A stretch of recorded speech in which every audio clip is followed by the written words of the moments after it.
they move and stuff in this one, and you can see their heads kind of turning a bit, but it's not really 3D. It's really hard to explain. It's more of an illusion kind of thing, but I really like that aspect of the game.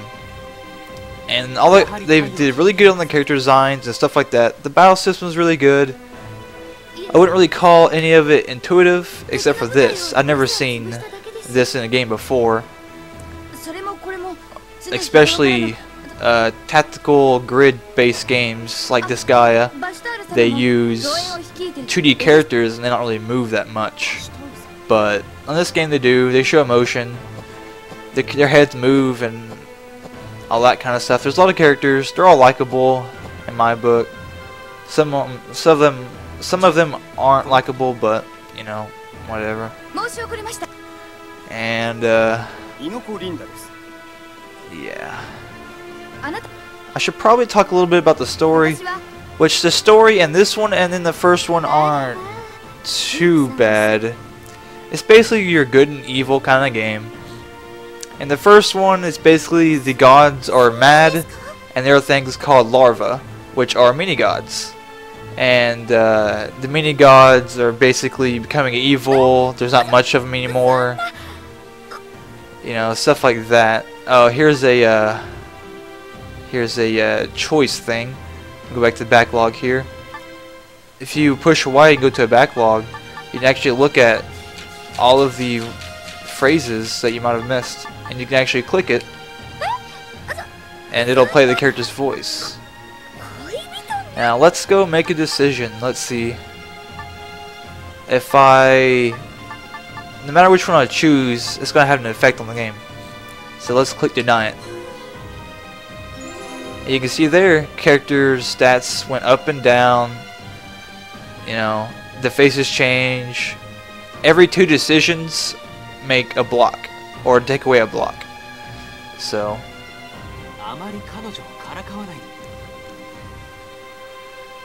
and the story of this one is basically before everything that happened in the first one.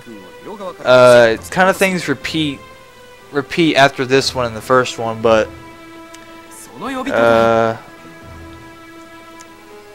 hold on. I mean, I gotta get to the character here. Not her. Oh yeah, you can also push start and it'll skip everything. Or push start and X and it'll skip past all the dialogue if you want that.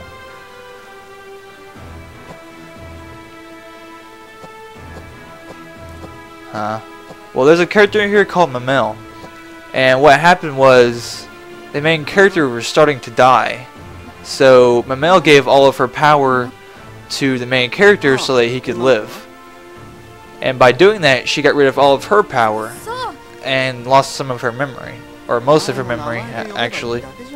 And so I have her power and they have to use me to fight instead of her. And that's about as far as I got into the story so far, and I'm like 5 hours into this game. It's a very lengthy game. The first one was pretty lengthy. I'm into the second generation in that one, and I've been playing for 15 hours, and there's 5 in the first one. I think there's about 2 in this one. I don't know.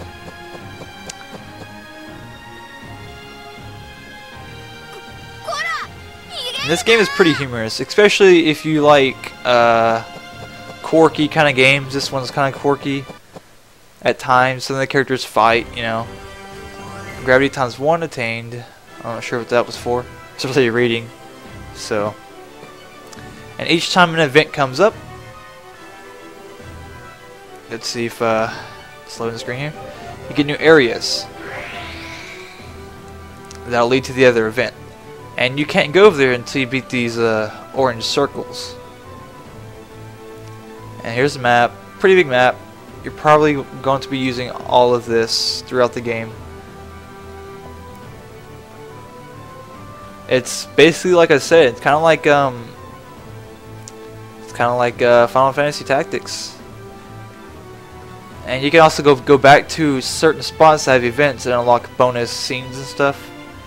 And those bonus scenes will be in the picture book of all this stuff. You can actually look at the character gallery. It'll give you bios on the characters and stuff like that. Let me click this girl right here. And you can see their movement too on this. You can also load different facial expressions. You see them all, or some of them at least. And you can push A to play voice. Oh, I guess not. Let's see here. Alright. I've only got 25% completed so far. These are so far all my characters. This guy's pretty cool. Gallios here. I also like some characters in this one kind of make an appearance in the second one, and characters from this one look like characters in the second one, so giving you a little hint that that person was kind of an ancestor.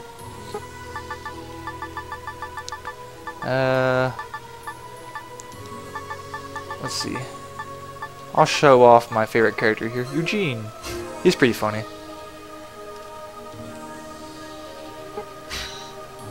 Let's see, what else is there? Gallery, monster picture book. For each monster you kill or see, you get a picture book, and these event galleries that I have done none of so far. Profiles. I'm not sure how many profiles I have. Let's go, let's go to, here we go. Let's see if it tells you the story to this. Amel is a mysterious young woman who is saved from being banished to the frigid hell of Fendest by Ernesto. Ernesto's another character, good guy, who recognized Mamel's overwhelming magical power and her ability to wield the power of liberation. While traversing the scattered mountains, she becomes separated from her traveling companion and was assaulted by a servant of darkness, which is a larva, or they're like, I guess you'd call them demigods. Well, you know. It was during this event as she first met Sieghart, who was gravely injured while protecting Mamel from harm. In order to save Sieghart, she pushed her magical abilities to a dangerous extreme and almost died as a result. Unfortunately, while bringing him back to the brink of death, she mistakenly transferred her power of liberation to him, altering the course of history as well as their individual fates. Now tied to Sieghart, Mamel decides to accompany him to hopes of retrieving her powers and completing her appointed task. In addition to her event, let's not read any more of that. I want to bore you to death. And let's go over to our main protagonist here. Sieghart is a young commander in service to the armies of light. He is very serious and focused, and has a reputation of being an incredible hard worker who tends to be stubborn and obstinate. Although sometimes hard to get along with, he is respected by all of the men under his command. In spite of his youth, he is considered a gifted commander by his fellow officers, and appears to have a bright future ahead of him. He's basically the commander of the army. I think that's about all I need to talk about in this video. Let me see if I walk around here, figure out anything else. No. I should put out one distinct difference if you have played the first one. In the first one, you can only have a relationship with 3 people at once. In this one, you can have 9, I think, per generation. Also, in the first one, there's a light and dark feature. This one doesn't have a light and dark feature. There's no good or bad things in this game here. There's also things called vacation days, which I don't have any on here. It's basically like a little side event where you can get to know your characters a little bit better and stuff like that. Oh yeah, also look down there. I have a lot of gold. EP is for upgrading stuff. TP is for buying special items, and PP is party points, and that's for upgrading your characters if they need some upgrading besides leveling up. I don't think I showed off the Adventurers Guild. Adventurers Guild, you can get titles, and you need to do certain things for those titles to come into play here. Let's see if I can. Oh, I have one. Look at that. Experimentalist. Performed smithing 10 times. And my rewards are 1,000 gold, 4 party points, 10 TP points.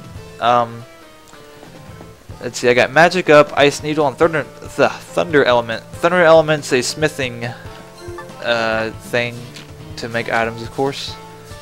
Let's see if I have anything else here. You can push right on the analog stick and left to skip pages, which are nice. They kind of made the annoying, took the annoying stuff out here. There's also where you can spend your TP and stuff like that.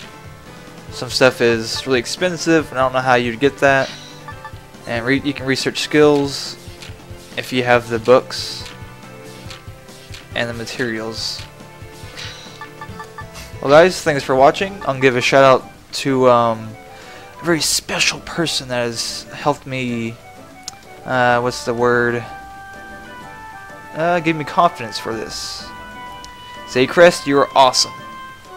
And I guess I'll see you guys next, or not next time. I'm not doing a Let's Play right here. Well, I hope you enjoyed. Bye.